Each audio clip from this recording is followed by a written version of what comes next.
Today I realized I am behind on 4 videos that I need to make. So I'm going to try and see if I can put all of them into this one video. Number 1, I really need to do something for the Fairfield project. It's been a while. Number 2, I have not done a prompt in forever. So last minute I decided to also make this a prompt video. We're going to be doing prompt number hideout. Number 3, I need to review a 3D printer that was sent to me by Elegoo. Thank you, Elegoo. Don't worry, there will still be lots of other handmade things going on as well. And number 4, Warbler North America sent me an entire collection of Warbler to try out, and I think this might be the perfect project. So, I have a lot going on in this video. Let's go ahead and get started. Since today's prompt word is hideout, I have decided to make a treehouse for the Fairfield project. I think the fact that it's a Victorian house that was redecorated in the 70s makes it the perfect project for an old treehouse. So I'm going to be reviewing the Elegoo Neptune 3 filament printer that was sent to me for free to review. I've decided to make the walls and the deck part of the treehouse in 3D, and I am going to print them out on the printer. So here you can see my design process. I'm also going to leave this file in the description box for free for you if you want to try and print this on your own. I'm not going to be printing the interior floor or the roof because I do think that will be easier to make by hand and easier to place on the tree, because I do want part of the tree going through the treehouse. Here is the final design of the treehouse that I came up with in 3D.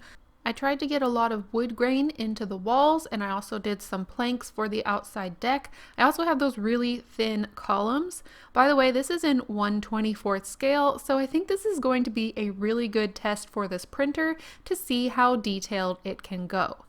I decided to print this file on its absolutely highest detail setting. The side result of that is that it's going to take 60 hours to print, and that's because the layers are incredibly thin and it's just putting as much detail into it as possible. This also made a lot of fuzzy bits that you can see, but that's just a result of the printer just having so many layers. So it did take 60 hours. And you can see here it is still printing, and even though there is quite a bit of fuzz, I did want to point out that I lost one column on the side, but I do want to say there were a couple times it got hit by a stray Nerf dart from my son. I know my husband bumped into it once, but it kept on printing, so it's quite a little trooper there. But this is the result. It came out really, really well, except for the loss of the column, and there are some vertical lines that you can see in the print. All in all though, I'm very happy with the print, and I decided to go ahead and use it. I removed all the fuzzies and the supports, and I'm just going to use an emery board to sand down any bits that I don't like. We also printed some files that came with the printer, and this one printed in only 3 hours with the typical suggested settings, so it can print a lot faster than what it was printing the treehouse at. And there's quite a bit of detail that it can get in with just its typical settings. So I was pretty impressed with these other 2 prints, and I do think some of the, a lot of the time and issues we had were because I just wanted as much detail as possible because, you know, I am a miniaturist. So I went outside and collected some sticks. I'm going to try and use real life sticks to create my tree. I baked them in the oven for just a little bit to make sure that nothing came with my sticks and just kind of infested my home.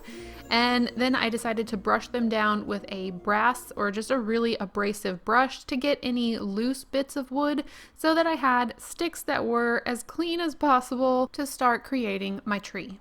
To start getting the typical tree shape, I started gluing sticks together, making sure that they were getting wider from a center point and going up and out. This was really just trial and error and picking up different sticks to see which one looked right. I also made sure to fit the treehouse on top of it to see if there was enough room for the house and to check that proportions looked correct between the house and the tree. I didn't want a tree that was too small for the house or a house that was too big for the tree. And then I marked off limbs that needed to be cut down so that later on I could make a flat space for the house to sit on top of.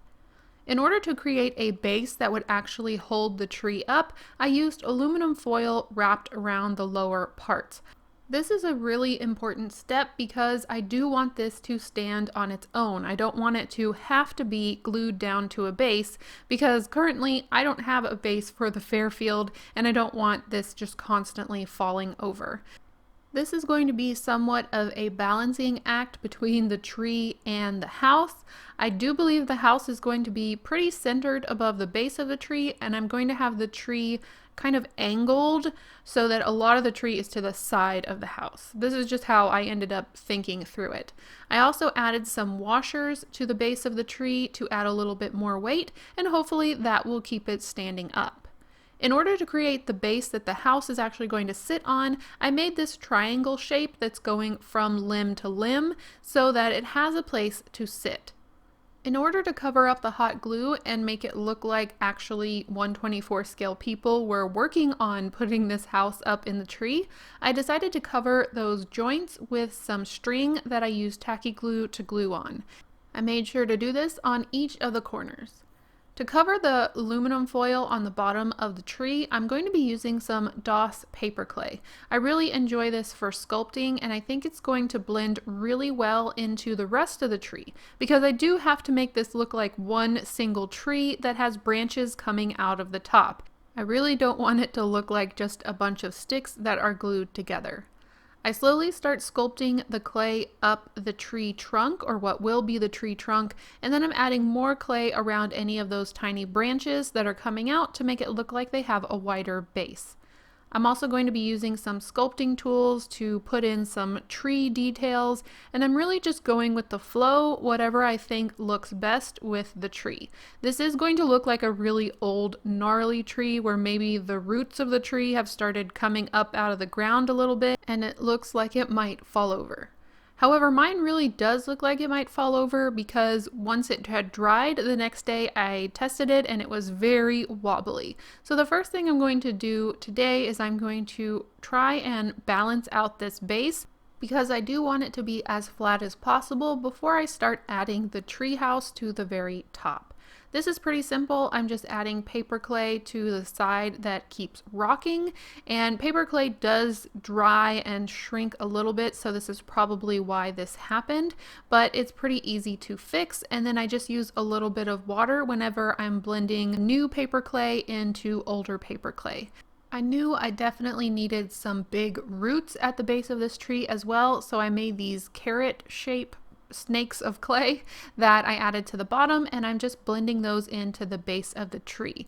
And this is just going to make it look much more stable because a tree really does need a wide base to hold that much weight. I'm going to detach it from my work surface before allowing it to dry, and then I'm going to set it to the side. Now we can finally work on this 3D print. Whenever I know I'm going to be painting something that's plastic, I like to make sure and use a primer, and I'm going to be using Mr. Super Clear. There are some of these horizontal lines that ended up in the print, and so I am using some drywall compound in those areas just to break up some of those lines so your eye doesn't immediately see them whenever you're looking at the piece, because you will immediately think, oh, that's 3D printed. So I'm just going to be adding little bits of drywall compound here and there and letting it dry. After all, this is going to be a really old tree house, so it does make sense there might be a few blemishes here and there in the wood. I'm doing a base coat of black paint, and this is just a really thorough base coat that gets into all the little crevices so that when I start doing the next coat, if there is any bits that show through, it is a black color instead of white, which makes a lot more sense, especially on old rotted wood. For the next coat, I'm using a brown color that is used on the Fairfield house itself, and I'm not covering it completely. I'm just going to do light strokes so that you can see some of the texture. I'm also going to be using a Crackle Medium. Folk Art is my favorite Crackle Medium. It goes between the base layer and the top coat. And when you're working with Crackle, it's good to remember that a thin coat makes small cracks and a thick coat makes really thick cracks. So I'm going with a pretty thin coat, which means it dried pretty quickly. It still has a bit of shininess to it. When I'm adding my top layer of paint, it is going to be put on with one single stroke because you really can mess up your crackle if you are not putting it on with a single stroke and going over and over the area you're painting.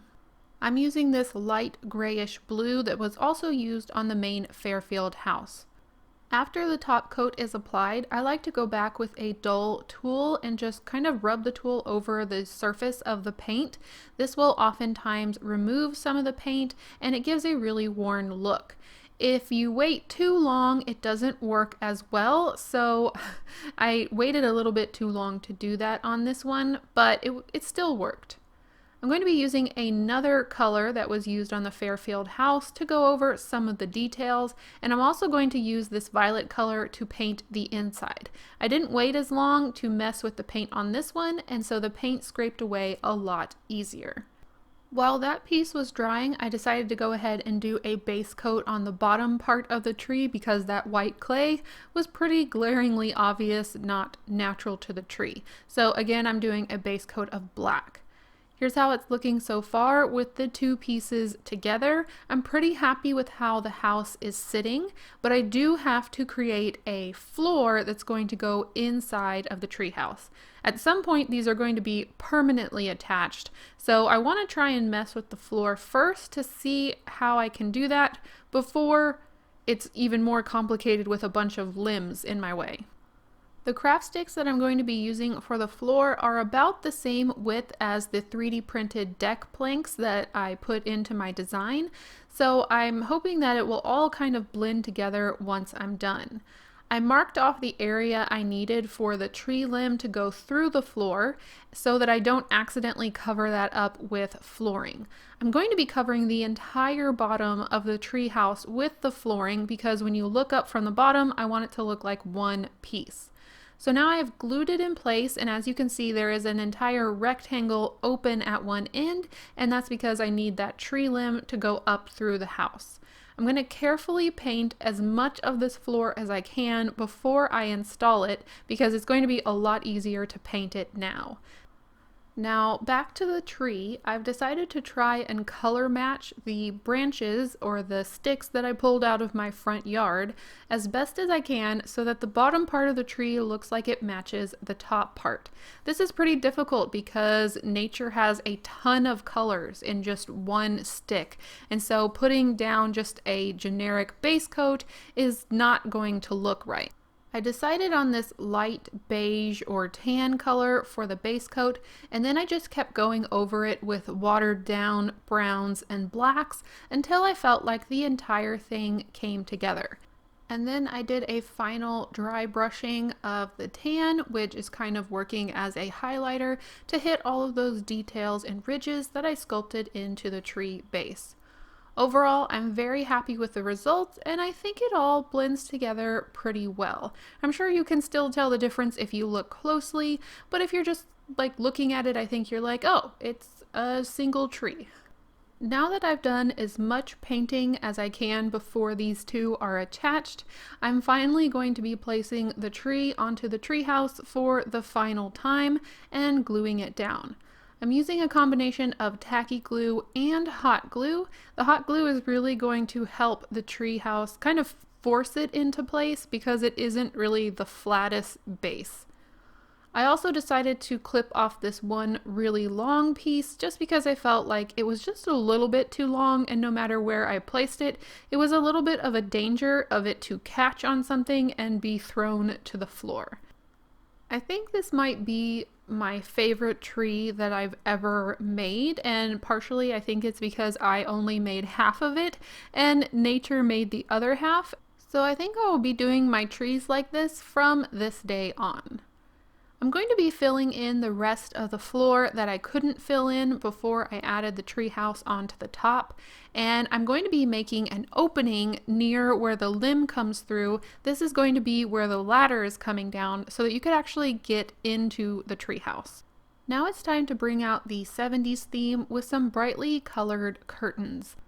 I don't want to cover the entire open space because I do want you to be able to see inside of the treehouse, so instead I'm just going to make it look as though they've been pushed to one side. I'm using that same wire brush to pull at the edges of the fabric because I want it to look as though it's really frayed and has just been up in that treehouse for years. I'm also going to be using some sandpaper. I've really liked using sandpaper on fabric to get a worn effect. It does take away a little bit of the color, and if you keep going or sand with a Dremel, eventually it will sand all the way through the fabric, making it look as though the fabric is really worn in certain areas. Of course, I wanted to age it with some watered down acrylic paint. My acrylic paint got a little bit too dark when I first started, but that's okay. This can just be like a really moldy area of the curtains. But eventually I got it worked out, and once it all dried, it wasn't as dark as I had originally thought. So this is just some watered down acrylic paint that I'm spreading all over the fabric, and I'm gonna let that dry completely before I add it into the treehouse. To force these curtains into shape, I'm going to be using my hot glue gun with the precision nozzle to get really tiny folds. These are essentially accordion folds going back and forth at the top, and anywhere down in the fabric that I really need to stay put, I'm just going to add the tiniest bit of glue. Now I can place it inside of the treehouse and cut off any excess fabric so that it looks like the fabric's hanging just above the floor. Here's how both pieces are looking in place. I really like how you can still see into the treehouse, but it gives it a little bit of that 70s flair. I feel like I'm right about at the halfway mark for this, maybe a little more than halfway. I still need to make the roof and maybe put a few little posters on the inside and age them. I don't know, maybe a few other details. I haven't quite decided exactly what the finished product is going to look like yet. Oh, and also railings. We need some railings so no one's falling off of the treehouse. While I was working on this part of the project, I decided to print another one of these treehouse files using the automatic settings from the Neptune printer, and it printed so much better and so much faster. So if you were looking for a decently priced filament printer, so far I'm pretty impressed with this one, especially comparing it with the other printers I've had in the past. I'll leave all that information down below if you are interested. I'm not being sponsored, however they did send me the printer for free, just so you know. And I really don't want this treehouse to go to waste because it's perfectly fine, but I don't need another one. I'm going to do a giveaway. Don't worry, I'll go ahead and clean up all of these little supports. But if you want to enter the giveaway, I will leave a link in the description box where you can just fill out a form. Only person who's going to see it is me, and I'm going to choose a giveaway winner through that form. So you will just get a little treehouse, little half-scale treehouse. I thought I was going to get started on the roof right away, except at this point when I was putting in this very top beam, I remembered I wanted to put posters on the inside, and it was going to be very difficult to do that once the roof was glued on. I found some popular posters and ads from the 70s, and I shrunk those down and printed them out. And I also printed out some keep out signs because I thought that'd be very appropriate for a hideout or a treehouse. I made sure to print these on just plain printer paper because I wanted them to be really thin. This is going to make them easier to distress once they're in on the walls, and it keeps them in scale with the 1/24th scale. If I had put them onto cardstock, they might look a little bit too thick. I glued the posters in place intact at first, and then I went back with a popsicle stick and kind of messed with the edges as the glue dried. I didn't want the edges to look too perfect. I added little bits here and there, just kind of haphazard, kind of like a teenager would hang up or a kid who was putting up some of their favorite posters. Once the glue had dried pretty well, I went back with some watered down brown paint, and this really softened up the surface of the paper, and then I could pull and tear at the surfaces a little bit more, as if there had been water damage or possibly insect damage over the years. I'm really glad I stopped doing the roof and took the time to put in these little posters. I really think it adds a lot of character to the interior of this treehouse. I also made sure to add one more keep out sign at the front, so now you know from the front and the back that you need to keep out. Before adding the roof, I decided to make a paper template so that I only had to cut the material once. The roof is the part of this project that I plan to make out of Worbla. The base part of the roof is going to be black Worbla, which you see here. The reason I think Worbla is going to be a good choice for the roof is because I want the roof to look like old sheet metal, and because Worbla really bends and moves when you put heat onto it, I think I can really make it look like old sheet metal that's really been bent out of shape. I cut the two sides out of the Worbla using the pattern that I created and fit them on top of the treehouse to make sure they looked right. I have this idea to create a bubble window. Do you know those windows on the side of fences so that dogs can look out? I think it'd be really fun to have one on top of the roof, and I'm going to try and use clear Worbla to create this. And I had no idea at the beginning of this video that this little 3D printed octopus would actually come in handy for this project. I'm using a heat gun to first heat the Worbla, and I'm making sure to keep my hands clear while it's being heated. And I'm going to place it on top of the octopus head. You can also use an Easter egg, which was suggested on Instagram, which is a great idea.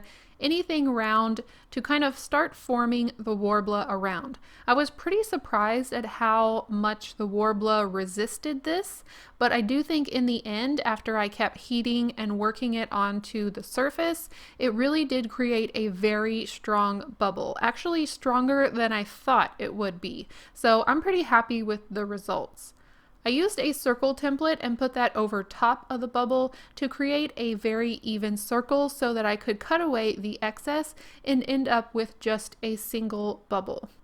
I'm testing the bubble on the roof to try and figure out the best place for it to be. I want it to make sense so that the people in the treehouse could actually lie underneath it and look up at the stars. I'm going to very carefully cut out the circle of Worbla. I did find that a box cutter worked really well to cut through this black Worbla. When I'm cutting a circle out, I like to cut a pizza slice at a time. I feel like it makes it a lot easier. So here's the general look of how this bubble is going to sit on the roof. So at this point, I decided to reinforce the bottom part of the Worbla with some mat board. So that's the white part that you can see there. I think when I start warping it or when I start using heat, it could get very wobbly and kind of bend out of shape more than I want. So the mat board is going to kind of be my reinforcement so that that area or that part of the Worbla stays flat. I sanded the Worbla a little bit, and then I'm just going to add some glue onto the mat board, and then I'm going to glue the two pieces together. I'm going to add 1, 2, 3 blocks just to make sure that they get a good bond. Another nice thing about Worbla is that you can carve into its surface while it's warm. So I've decided to warm up this side of the Worbla and try to make it look like there are individual metal panels. And this did work pretty well. I think I could have used a thinner tool to get more fine details, but I ended up just running a sharp tool vertically along the roof, and then the other side happened to have these like 2 little bumps, and I thought they made good rivets. So I'm just going to be pressing those in and going one section at a time, just heating up a little bit at a time, and then making those marks. I also decided to cut little bits of the black Worbla, cutting them into little sheets so it looks like there have been patches done on the roof. Worbla does have glue mixed into it, so you can stick the pieces together just by them being warmed up. However, I did find later on that these were not warmed up enough, and later in the video you will see that one of them pops off. But I do just easily fix it with a bit of glue. Now that I don't need to add any more heat to this roof, I can go ahead and attach the bubble. I'm going to be using very thin layers of hot glue on the inside to attach it to the roof, just enough so that I don't accidentally warp any of the cooled Worbla. I'm going to use a very thin strip of Worbla to make a border around the bubble window, and this is going to make everything kind of come together and make it look as though it's supposed to be there, and someone really put in the effort to try and make this a watertight roof. Try, at least. I'm going slowly, trying to get half of it onto the bubble and half of it onto the roof, but I went a little too slowly and the Worbla cooled down before I could get all the way around. So I just warmed it back up again and left the initial curve that I had. It wasn't warm enough to stick to the black Worbla, so I decided to go ahead and glue it on. Once I had the glue in place, I added 1, 2, 3 blocks on either side and removed any of the excess. After all of this, I was pretty happy with my roof panels. I thought they looked really interesting and had a lot of texture, so of course it's about time that I messed them up. And I don't mean in the aging sense, I mean I actually did something that I regret. I'm going to use this wood glue to try and make some of the texture really smooth, and I thought this was going to be a good idea, so I'm going to go ahead and show it to you. Here you can see the black Worbla pops off because it wasn't warm enough for the two to glue to each other very well. So I'm just going to add some wood glue and glue it back on. But what I'm going to do is add little dabs of wood glue in the center of each panel, and I thought this was going to make the center look really smooth and the edges look more jagged. But once I started painting it, you could really see the difference, and it didn't look great in my opinion. However, I decided not to redo anything. Here you can see me pointing out it just looks like a mess. But I'm thinking I can save it with some of my aging techniques and just really making this roof kind of rusty, and maybe that will cover up the mistakes. So moving forward, I'm using some watered down brown paint and covering the entire silver surface of the roof. This even more accentuated the little wood glue patches in the center, but honestly, I think it's starting to look messy enough that it's okay. And now my project is about to smell really good because I'm going to be using some cinnamon for rust effects. I have never done this effect before. I've tried it and messed it up before, and that's because I added cinnamon to my paint, and that makes a huge mess. Don't do that. This time I'm actually just adding glue to the surface and then putting cinnamon on top. It makes a really nice rust, and I don't feel like I have to worry about the cinnamon as far as like using a food product in a project, because I have cinnamon based Christmas ornaments that have been around for years, and they look exactly the same as since the day they were made. So I'm not too worried about using cinnamon just by itself. I'm adding glue here and there and really just trying to see how much rust I want. I was really happy with the first result and all the rust that had built up around the window, so I was really excited to continue with this technique.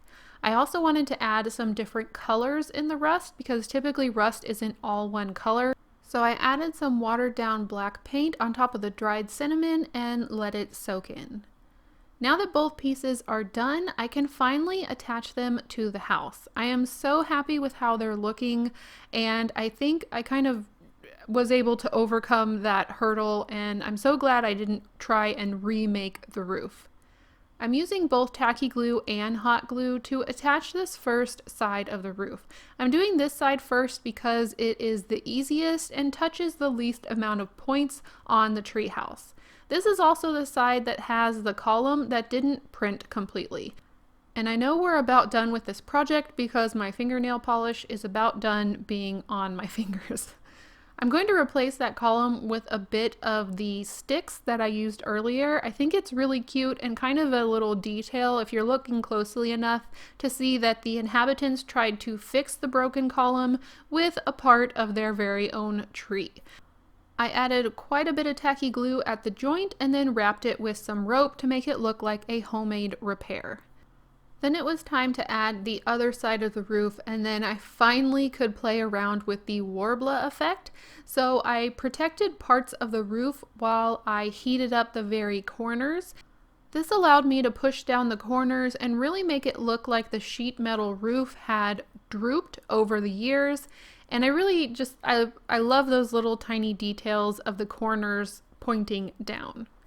So here's the final roof on the treehouse. I'm super happy with it, and I'm so glad I tried out the warbler to create it.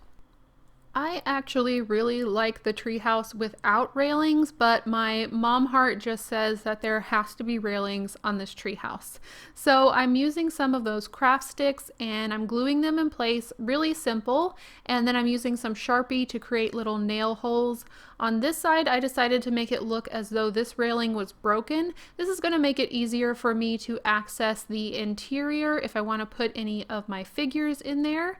And then on the other side, I decided to go ahead and do another tree stick repair. So I added some string where it looks like they tied it to the side to replace a railing that had gone missing. Now, it's not going to be a true treehouse unless there is a rope ladder in order to get up into the treehouse. So I'm going to make that now. I'm using 2 pieces of rope that I've pulled straight on my work mat, and I'm just using masking tape to hold them in place. To make the rungs, I'm going to use these square toothpicks that I found in my collection. Instead of using my easy cutter to cut them very cleanly, I am using it to hold it in place, and then I'm breaking the toothpicks so that the edges look very rough and broken. I'm going to do this all the way down, and I'm making sure to have them about a 1/2 inch apart. That means there's going to be about a foot in between each rung in 1/24 scale. Then I'm going to glue each one in place against the rope so that it has time to dry, and hopefully these rungs won't be going anywhere for the next part of the process. I'm going to add a 1, 2, 3 block so that my rope ladder is elevated off of my workspace. I want to make sure that none of these rungs fall off, so I'm going to do a little bit of, I guess it's sewing. It's not really sewing. It's just going to be wrapping this string around the original brown string and the rungs to make sure that none of them come off. So I'm adding glue all the way up the string and a little bit on each rung, and then I'm kind of just swirling and wrapping this string around as I go up the ladder to make sure that everything is held in place. So this was a bit of a tedious process, but I do feel a lot more secure that my ladder is going to stand the test of time rather than just leaving it glued to a piece of string. I know that all of these pieces are really stuck together. After I had done this for both sides of the ladder, I decided to paint everything brown, and then I went over it again with a little bit of the tan color or just like a light white to give it more of an aged effect. I didn't want it to be too bright brown. And of course, you need to have a broken rung. If this is an old treehouse with broken railings, it's got to have at least one broken rung on the ladder. So I used some pliers to break one right in the middle. In order to attach it to my treehouse, I'm just going to use another one of these craft sticks. I'm going to fold the upper part of the rope over the top, glue it in place, and let it dry. Now I can just put this up inside that interior hole and glue it onto the floor so that my rope hangs from the treehouse. One more thing I had to add, and really it's just because I already had this piece of broken jewelry. I definitely felt like there needed to be a wind chime hanging down from the tree. There had to be something hanging in the tree. If that treehouse has been there for that many years, there has to be something in it. I just tied some string to this connector piece between all of these beads, and when they hang vertically, I think it's going to look just like a wind chime. So now it's time to see the treehouse next to the Fairfield. As you can see, my little skeleton is on looking to the treehouse to make sure that nobody gets hurt while they're playing up there. I am so happy with the results. I think it works really well with the project. Please excuse my faux fur grass. I just thought it would be really fun to see these two sitting in a scene together, even though I don't really have a base yet.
So that's all I have for you in today's video. We got a lot done. I will leave all the links to everything in the description box below, information about the printer, how to enter the giveaway, the free 3D printing Treehouse file, I keep hitting this, and a link to Warbler so you can kind of find what you're looking for. Also, because this is a prompt video, if you're new to my channel, you may not know what that is. If you participate in the prompt, I show what you made. I'm going to try and go back and find any prompts from the last video to show those now. Thank you to everyone who participated in these prompts, and thank you for being so patient with me. The prompt castle, which was our last prompt, was almost exactly a year ago. I can't believe it's been that long, but I hope to do more in the future. And now that I've learned how to use Google Forms, I'm really hoping that I can better keep track of all the prompts going forward. So if you make something based off the prompt hideout, make sure to fill out the Google form in the description box, and in the next prompt video, I will show what you made. I also quickly wanted to say thank you to Brown Sugar Crochet for making this little Afghan that reminded me of one my mother had made in the 70s. It is so perfect and it is going in the Fairfield den. And also thank you to Danielle, who also sent me a crochet blanket and pillow and this awesome little mirror. I just realized that I get to actually mark off 2 project progress board projects because we had Fairfield and a prompt. It's Fairfield related. Alright, so let's scoot this over. Are you gonna help? Okay. Are you ready? Just kidding. This is Lacey. I'm gonna let Stormy pick the color that we update with. Oh, you really? Oh, okay. Orange again. Thank you. Thank you for your help. Thank you all so much for watching, and I'll see you in the next one. Bye. La la la la la la la. I just realized it's right in my hand talking area. Okay. You're so snorty. Yes, I am avoiding the shingles, if that's what you're wondering. I think we're good. We're good in the neighborhood.